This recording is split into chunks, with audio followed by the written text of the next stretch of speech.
Saya akan mulai share screen ya untuk kuliah ini.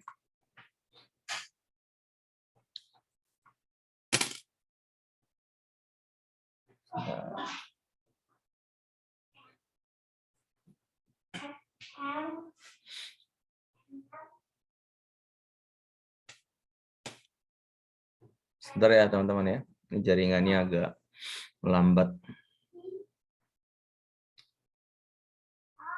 Oke teman-teman semua, sudah terlihat ininya share screen dari saya? Sudah terlihat? Sudah teman-teman?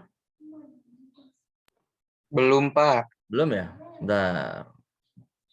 Ini jaringannya masih... Oke, sudah ya kayaknya ya? Sudah ya? Belum, Pak. Hah, belum? Sudah. Udah? Sudah baru aja. Oke, baik teman-teman semua. Hari ini kita belajar tentang stratifikasi sosial. Nah, kalau kita bicara tentang stratifikasi, kita bicara tentang penggolongan-penggolongan, atau kita bicara tentang perbedaan-perbedaan dalam konteks sosial atau dalam konteks masyarakat. Karena kalau kita bicara konteks sosial, berarti kita bicara tentang hubungan antar manusia ya, individu dengan individu lain, atau misalkan individu satu dengan kelompok dengan kelompok, kemudian masyarakat. Kaitan dengan itu. Karena sosial pasti hubungannya dengan manusia, gitu ya. Baik teman-teman semua, sebelum saya lanjut untuk perkuliahan ini, saya hanya mengingatkan aja, jangan lupa teman-teman aktivitas di e-learning IBM dilakukan seperti mendownload materi perkuliahan, kemudian menanggapi forum, kemudian mengerjakan tugas dan presensi. Karena itu bagian dari aktivitas perkuliahan. Baik, kita balik lagi ke materi. Ada beberapa hal yang kita bahas di sini. Pertama mengenai pengertian bentuk sebab akibat dari stratifikasi sosial. Kemudian peran dan fungsi dalam stratifikasi sosial. Kita lihat dulu ya, mengenai pengertian dulu ya, bentuk sebab akibat. Nah, kalau kita bicara stratifikasi sosial, ini berasal dari istilah apa? Social stratification. Artinya apa? Sistem yang berlapis-lapis. Jadi ada semacam penggolongan gitu ya, artinya tidak satu. Nah, stratifikasi sendiri berasal dari kata apa? Stratum, artinya jamaknya strata. Nah, kalau kita lihat kan sering mendengar strata ya. Satu menunjukkan golongan biasanya. Stratifikasi sosial berarti pembedaan penduduk atau masyarakat dalam keadaan kelas-kelas bertingkat gitu ya. Nah, ini biasanya perbedaan ini itu ada dalam konteks masyarakat yang hidupnya sudah teratur gitu ya. Sudah menetap dan teratur gitu, dan sudah berdiam cukup lama di situ biasanya. Bagaimana terjadi proses timbulnya pelapisan dalam masyarakat? Biasanya stratifikasi itu atau pelapisan itu terjadi karena biasanya masalah tingkatan umur dulu gitu. Kan kita gitu ya. Ada klasifikasi umur dulu di kita gitu ya. Tingkatan batita, tingkatan balita, tingkatan anak kecil, remaja, dewasa, orang tua segala macam.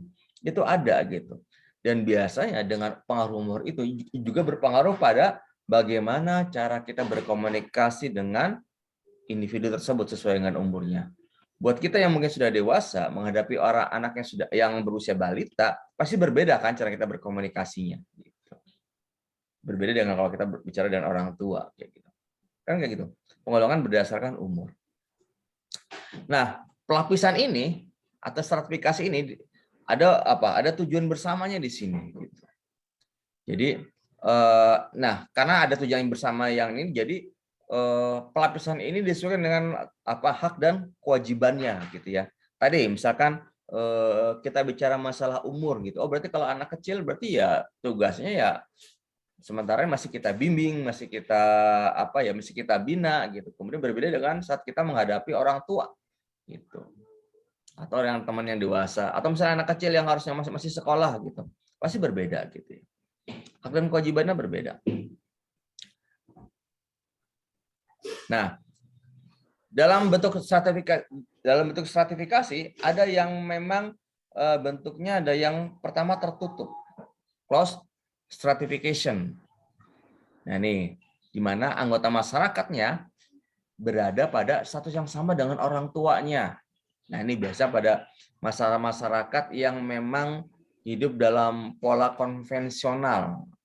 Konvensional apa? Artinya yang memang sudah dari dulu ya begitu-begitu aja, tidak banyak berubah. Contohnya apa? Masyarakat yang misalkan dalam tatanan kerajaan, ya kan gitu. Kalau bapaknya ayahnya raja, nanti turun anaknya bisa jadi raja segala macam. Ada darah birunya, gitu. Jadi kedudukan anak, gitu ya, itu akan sama dengan orang tuanya. Itu yang sistem sosial tertutup, gitu. Jadi dihitung oleh kelahiran. Contohnya nih ya kan, Pangeran Charles gitu ya di Inggris itu. Karena Inggris masih memakai sistem pemerintahan ya, kerajaan untuk pimpinannya misalkan. Walaupun cuma simbol ya, ya anaknya sejak Pangeran Charles itu sudah dari awal itu sudah menjadi calon penerus Raja Inggris gitu. Hak dan kewajibannya berbeda dengan rakyat biasa. Gitu. Dia juga sudah ditanggung kan oleh negara gitu. Tertutup. Yang kedua, stratifikasi sosial terbuka, open social stratification. Nah, kalau pada status stratifikasi ini adalah semua orang mempunyai kesempatan yang sama untuk memperoleh tadi pelapisan-pelapisan dalam masyarakat gitu. Ya. Semua sama. Jadi tidak membedakan kalau misalkan ada ya di mekanisme misalkan ya dalam terbuka itu ada anak raja dari mana. Tidak otomatis dalam lingkungan yang masyarakat terbuka tadi otomatis dia kemudian punya kuasa, belum tentu juga gitu. Ada beberapa hal yang menentukan sertifikasi sosial ini dalam sifat terbuka. Orang yang berpendidikan tinggi gitu ya, pasti kelasnya akan berbeda dengan orang yang pendidikan rendah di dalam masyarakat. Atau misalkan orang yang punya pintaran dalam agama, ya, kan juga pasti berbeda dalam masyarakat. Semua orang kayak gitu. Jadi tadi berdasarkan apa yang dia miliki, keahlian yang dia miliki, gitu. Kesempatannya sama. Orang yang menjadi RT, RW, lurah segala macam juga semua orang kan bisa gitu. Punya kesempatan sama kalau dia memang dianggap mampu. Begitu. Karena sudah beriringan dengan itu, hak dan kewajibannya juga pasti berbeda dengan masyarakat biasa. Ketua RT pasti berbeda dengan warga yang biasa. Ketua RW berbeda dengan ketua RT, hak dan kewajibannya. Tugas-tugasnya pasti berbeda. Semua orang bisa kayak gitu. Lihat nih. Nah, kalau kita bicarakan ini menurut hubungan sebab akibat ya. Menurut Ralph Linton dibilang apa? Sistem sosial itu sebagai pola yang mengatur hubungan timbal balik. Akibat antara individu dalam masyarakat, individu dengan individu, kemudian individu dengan masyarakat tadi ya. Ini menjadi tadi seperti saya katakan tadi. Sebab akibatnya apa? Karena berlapis-lapis ini berkaitan dengan kedudukannya dan peranannya. Peranannya pasti berbeda. Kedudukannya semakin tinggi, pasti peranannya juga akan semakin lebih besar. Lurah misalkan atau kepala desa, kedudukan tinggi kan di masyarakat sebagai kelurah. Nah, perannya juga lebih besar, bisa menyambangi semuanya skopnya. Satu kelurahan, RW, satu RW, RT, satu RT misalkan. Dan itu kayak gitu. Baik, kita bicara tentang kedudukan ya. Ini diartikan sebagai posisi atau posisi seseorang dalam konteks sosial gitu. Secara abstrak kedudukan berarti tempat seseorang dalam pola tertentu. Dipisahkan dari individu yang memiliki kedudukan hanya merupakan kumpulan hak dan kewajiban. Jadi status dia sebagai pemuka agama, ustadz di situ pasti berbeda dengan yang warga biasa. Dalam lingkungan kecil misalnya status dia sebagai kepala keluarga, ya lingkungan kecil keluarga, pasti akan berbeda dengan status dia sebagai anak. Sebagai keluarga misalkan peranannya sebagai kepala keluarga misalnya seorang ayah gitu ya, pasti akan bertanggung jawab pada nafkah keluarganya, anak istrinya gitu. Kemudian peranan anak misalkan kedudukan sebagai anak, status sebagai anak ya tugas dia ya menuruti perintah orang tua misalkan sekolah segala macam. Dia tidak bertanggung jawab terhadap nafkah keluarga. Contohnya kayak gitu. Ada 3 macam kedudukan. Yang pertama, ascribe status. Apa nih? Kedudukan seseorang dalam masyarakat tanpa memperhatikan perbedaan. Jadi dianggap semuanya punya peranan yang sama. Gitu. Semuanya ikut berperan. Semuanya punya hak dan kewajiban yang sama. Yang kedua, achieve status. Jadi kedudukan yang dicapai oleh seseorang dengan usaha yang disengaja. Gitu. Jadi bukan berdasarkan atas kelahiran. Contohnya apa tadi saya bilang? Pendidikan, misalkan orang yang menempuh pendidikan tinggi, misalkan berbeda statusnya dengan orang yang berpendidikan rendah, misalkan dalam masyarakat. Penghormatannya beda, penghargaannya beda. Gitu. Bahkan mungkin kalau orang-orang yang punya pendidikan tinggi, mungkin di dalam masyarakat mereka punya apa ya? Dianggap sebagai pemimpin menempati pimpinan tertentu dalam masyarakat. Bisa jadi ketua RT, ketua RW atau segala macam. Kemudian assign status, kedudukan yang diberikan karena alasan tertentu. Bahwa suatu kelompok, golongan, sama memberikan kedudukan lebih tinggi kepada seseorang yang dianggap berjasa. Jadi kalau yang pertama tadi, ascribe tadi, bahwa tidak ada status seseorang itu tidak dibeda-bedakan. Semuanya dianggap yang sama. Kemudian yang kedua, achieve status berkaitan dengan kedudukan seseorang, posisi seseorang, status seseorang ditentukan oleh apa yang dia lakukan, disengaja, gitu ya. Tadi saya bilang karena pendidikannya, karena pekerjaan segala macam. Nah, yang ketiga, assign status berkaitan dengan jasa apa yang dia berikan. Orang yang mungkin punya jasa membangun desa ini, gitu, akan dianggap orang yang paling dihormati di desa tersebut, karena dia memberikan sesuatu buat desa tersebut. Ya. Bahkan mungkin nama jalannya jalan dia, gitu ya. Nama gedungnya gedung nama dia, karena dianggap sudah berjasa memakmurkan desa tersebut, misalkan. Contohnya kayak gitu ya. Jadi yang dianggap berjasa. Lanjutnya, peranan. Aspek dinamis dari kedudukan. Di mana apabila seseorang melaksanakan hak dan kewajibannya sesuai dengan kedudukannya. Tadi sudah sedikit saya singgung ya. Peranan dan kedudukan itu saling melengkapi, tidak bisa dipisahkan. Karena tergantung pada yang di sandangnya gitu ya. Jadi peranan ini kaitannya dengan tidak hanya menjalankan tugas seperti apa, tapi norma-norma yang dia punyai, gitu. Etika yang dia punyai, gitu. Perilaku yang dia punyai, itu berkaitan dengan itu.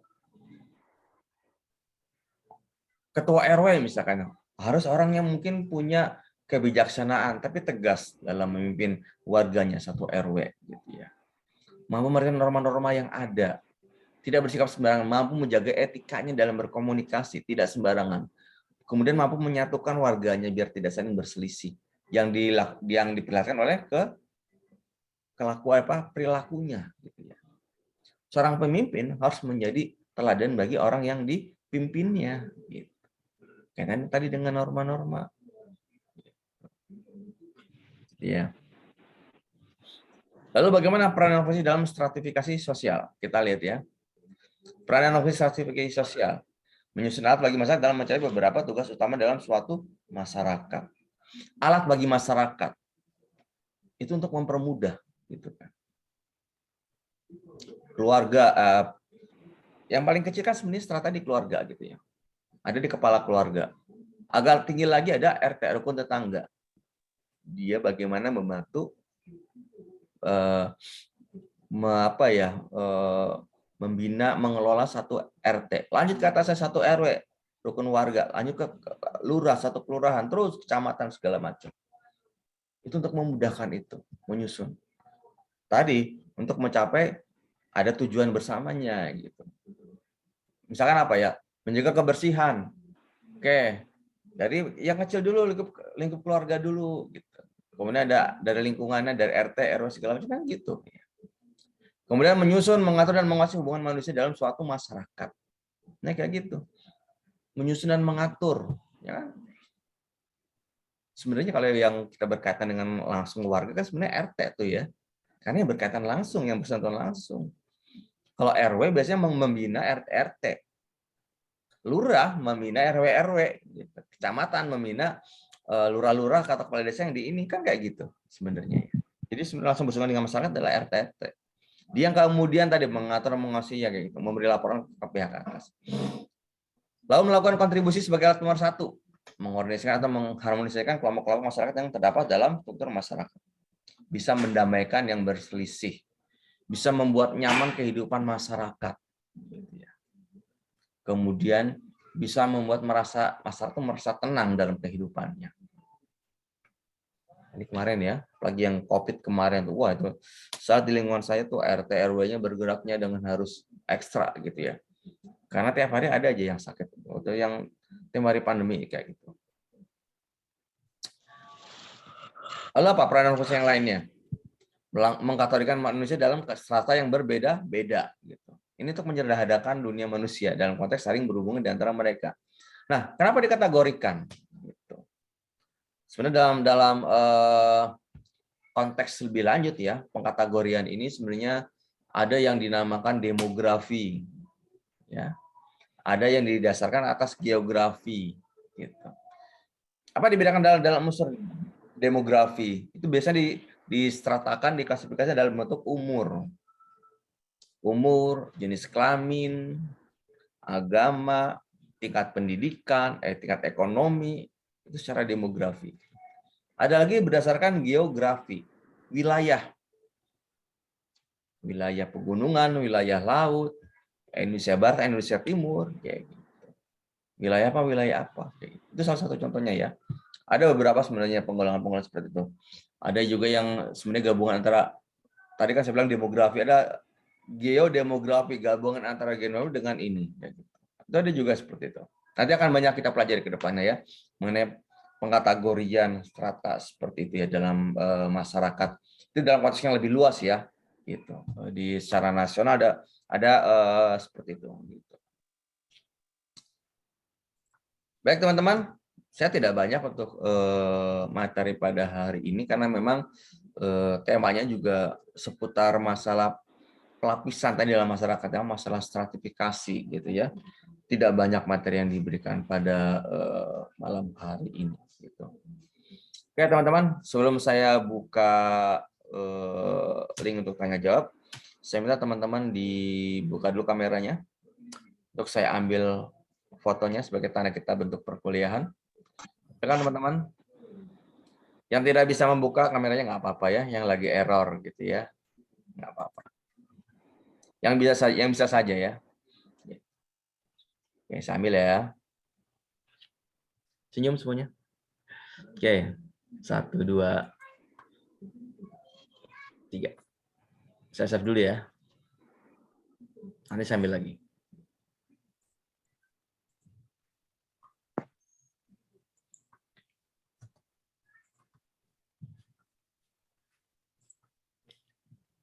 Oke, saya ambil lagi.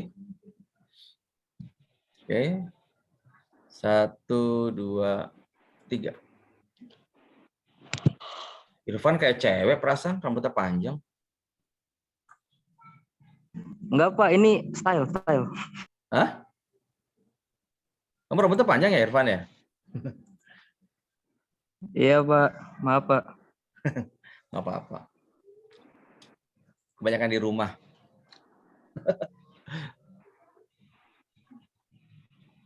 Oke teman-teman, ada yang mau tanyakan nggak dari materi kita pada malam hari ini? Enggak. Ada yang mau tanyakan? Silakan, yang mau tanyakan teman-teman? Nggak ada. Agung sambil kerja ya, Agung? Wah, Agung sambil kerja. Oke, teman-teman, ada yang mau tanyakan? Oke. Apa, Aldi mau nanya, Di? Sedikit, Pak. Apa tuh? Bagaimana, Pak, pengaruh diferensiasi sosial terhadap kehidupan di masyarakat? Kan ini kan tentang ini apa ya? Tentang pelapisan status ya, masalahnya. Ya, pertanyaan saya itu sih, Pak. Ya, kalau kita bicara diferensiasi, pengaruhnya ya terhadap kehidupan masyarakat memang kalau kita lihat sekarang ya, sebenarnya ya itu tidak terlalu tidak terlalu menjadi sesuatu hal yang menjadi masalah utama dalam masyarakat gitu ya. Artinya apa? Masyarakat sekarang itu sudah sadar gitu ya. Kenapa? Karena era-era terbuka seperti saat ini. Khusus masyarakat di Jabodetabek. Artinya apa? Siapa yang mau berusaha, dialah yang akan bisa menentukan nasibnya gitu. Ya. Jadi tidak ada lagi misalnya perbedaan antara masyarakat pendatang dengan pribumi. Enggak. Orang sudah lama tidak mempermasalahkan masalah tersebut gitu ya. Masyarakat pribumi kalau misalkan dia mampu berjuang ya dia akan bisa berhasil gitu ya. Kalau masyarakat pendatang memang harus berjuang karena kalau dia nggak berjuang ya dia nggak bisa makan, nggak bisa hidup gitu. Nah, era yang sekarang seperti itu zamannya ya. Apalagi dengan era keterbukaan informasi seperti saat ini gitu ya. Yang memungkinkan semua orang bisa mendapat informasi yang sama gitu. Bisa mendapatkan pendidikan yang sama segala macam gitu ya. Jadi saya pikir sekarang perbedaannya bukan masalah yang sering kita hadapi tadinya kayak gitu ya kalau dalam masyarakat antara pribumi non pribumi antara apa dengan apa misalkan yang sudah ada gitu. Tapi bukan. Sekarang pada siapa yang sudah bisa berusaha dengan baik, dia akan berhasil di kehidupan masyarakat gitu. Nah, buatlah teman laki-laki juga kayak begitu ya. Jangan minder misalkan nggak ganteng gitu ya. Loh, beneran. Berat ini, Pak. Kalau teman-teman nanti jadi orang yang berhasil gitu ya, orang nggak akan melihat teman-teman gantengnya. Beneran. Asal teman-teman bisa sesuatu yang dibanggakan, bisa itu akan teman-teman akan dapat ya apa yang teman-teman inginkan. Sudah begitu zamannya ya. Itu sih, Dik. Kalau saya lihat ya. Gitu. Oke, baik, Pak. Terima kasih atas jawabannya. Tapi, Pak, kalau misalkan udah jelek nggak ada yang dibanggain, gimana, Pak ya? Aduh, tantangan tuh, Dik. Jadikan jelek sebagai Tambah berat ya, Pak. Jadikan jelek sebagai dorong untuk lebih maju. Gini deh, saya suka ngasih gini, ngasih motivasi ke teman-teman gini. Jadi seseorang itu harus punya sesuatu yang kita kuasai atau kita banggakan. Setidaknya kita kuasai gitu. Kamu kesukaan apa, Dik? Kesukaannya? Kesukaan apa, Dik? Kesukaannya, Pak. Apa? Saya penyuka itu film. Saya bikin film, Pak. Nah, kalau kamu bisa suka itu, asah keterampilan kamu. Jadi ketika ada orang butuh sesuatu, mau bikin film kayak keren nih, video, tinggal ke Aldi aja nih, kayaknya bagus kerenan bikinannya gitu. Jadi punya sesuatu yang teman-teman yang mungkin orang lain itu tidak jarang dimiliki gitu. Kenapa? Itu harus kita miliki karena itu bisa menjadi sesuatu hal yang bisa menguntungkan buat materi buat kita gitu. Gini contohnya, saya waktu kuliah S1 saya ngambilnya teknologi industri, makanya saya ngambil teknik kimia. Sekarang saya waktu itu berpikir industri karena anak teknik, saya senang matematik waktu itu ya, gitu. Nah, tapi dalam perjalanannya selama kuliah saya senang dengan dunia tulis menulis. Ya, akhirnya saya ikut lembaga pers mahasiswa gitu ya, sampai saya jadi pembimbing redaksi segala macam. Saya punya keterampilan menulis. Apa jadinya?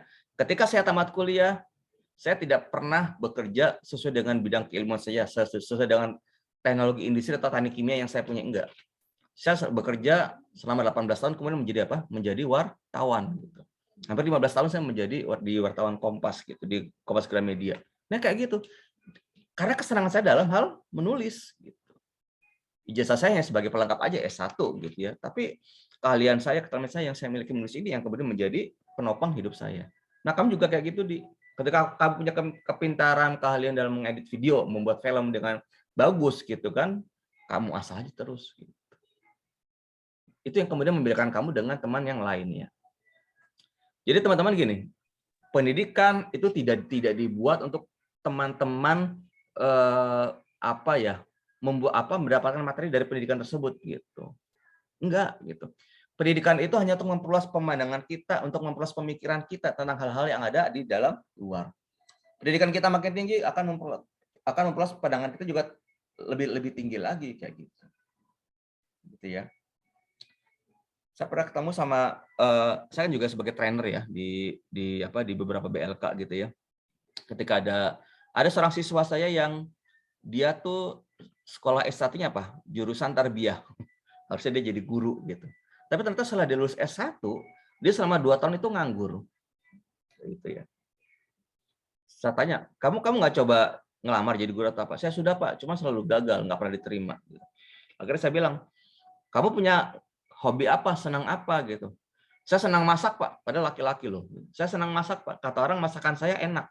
Kata dia begitu. Saya bilang gitu, ya udah kamu itu aja, hobi kamu tulisin aja, kamu jual makanan kamu gitu. Kamu promosikan lewat media sosial, Instagram segala macam. Saya bilang begitu waktu itu. Setahun kemudian saya ketemu dia lagi, dia sudah punya usaha sendiri, punya brand name nama sendiri. Dia usaha kue gitu ya. Sama kadang-kadang kalau ada hajatan dia bisa catering. Ternyata dia makanannya, kemudian dia promo lewat IG segala macam. Itu berhasil. Ketika saya tanya, apakah kamu akan tetap bekerja sesuai dengan ijazah kamu? Dia bilang, enggak Pak. Saya yakin ini sudah jalan saya. S1-nya bukan tidak berguna, S1-nya dia untuk memperluas relasi-relasi yang pernah dia dapatkan gitu. Itu teman-teman ya. Jadi jangan misalkan ketika teman-teman punya ijazah komunikasi misalkan, saya harus kerja bidang komunikasi, enggak gitu. Bisa banyak gitu seperti saya bilang tadi gitu ya. Saya dari teknik malah jadi wartawan yang harus di bidang komunikasi gitu. S2 aja ya baru saya kemudian komunikasi. Gitu ya teman-teman ya. Jadi teman-teman harus punya sesuatu yang unik yang membedakan teman-teman dari yang lain. Kalau teman-teman bisanya cuma main game, cuma bisa main media sosial, semua orang bisa. Saya aja bisa gitu aja. Saya aja punya akun TikTok, saya aja punya akun IG, saya punya akun Facebook, Line, saya punya semua gitu. Artinya apa? Orang seumuran saja bisa gitu. Apa TikTok saya pernah FYP? Saya pernah FYP juga gitu ya. Sampai berapa kali gitu. Contoh misalkan gitu. Saya pernah nyoba. Saya awalnya nggak mau main TikTok, cuma karena saya dosen harus ngetik TikTok, saya bikin gitu kan. Nggak tahu apakah ada teman-teman yang pernah ngeliat TikTok saya, nggak tahu ya. Nah itu sempat ada yang awalnya coba-coba ya Pak. Kenapa? Awalnya coba-coba jadi keterusan ya Pak. Enggak, saya cuma pengen ini aja. Oh begini ya. Oh begini rasanya jadi FYP ya, gitu ya, gitu. Oh kalau di IG begini. Jadi saya pengen tahu ini sebagai bahan referensi juga saya untuk mengajar. Nah kayak gitu teman-teman. Jadi jangan cumanya yang kalau orang lain semuanya bisa, cuma seperti itu ya teman-teman nggak ada hak nggak ada sesuatu yang berbeda dengan yang lainnya gitu. Jadi kalau misalnya teman-teman tidak ada sesuatu yang istimewa, ya susah teman-teman bisa bersaing gitu ya. Artinya apa? Kalau teman-teman kemampuannya standar, rata-rata semua sama, artinya tanpa kehadiran teman-teman, misalkan ada suatu hal gitu, misalkan Aldi gitu nggak punya keterampilan apa-apa, adanya Aldi sama nggak adanya Aldi sama nggak adanya Aldi sama aja, kan rugi. Gitu. Tapi kalau ada adanya Aldi, bisa menunjukkan hal yang berbeda, wah itu kesempatan buat kamu. Gitu. Ya, gitu. Damar misalkan punya keterampilan atau bisa berbicara dengan yang baik, mampu memimpin dengan baik, itu juga menjadi sebuah keahlian juga, menjadi ciri khas tersendiri. Oh, kalau pemimpin pilih Damar aja. Gitu. Siapa lagi misalkan? Aisyah misalkan. Aisyah dia senang apa? Kalau perhitungan masalah duit jago banget gitu. Wah, jadi kalau udah buat bendahara, wah itu jago. Kayak gitu-gitu ya teman-teman. Nah, biasa hal gitu dari sesuatu hal yang kita senangi dulu. Oke, teman-teman. Gitu ya. Ada yang tanyakan lagi? Pada malam hari ini? Nggak ada? Oke, kalau nggak ada, semangat semuanya ya. Jangan lupa tugas-tugas perkuliahannya dikerjakan. Gitu. Itu aja teman-teman materi dari saya. Semoga ada manfaatnya buat kita semua. Kita akhiri perkuliahan kita pada malam hari ini dengan pembacaan hamdalah. Alhamdulillahirrahmanirrahim. Ya, kurang dan lebihnya saya mohon maaf. Wassalamualaikum warahmatullahi wabarakatuh. Waalaikumsalam warahmatullahi warahmatullahi wabarakatuh. Pak. Terima kasih Pak. Ya, siap.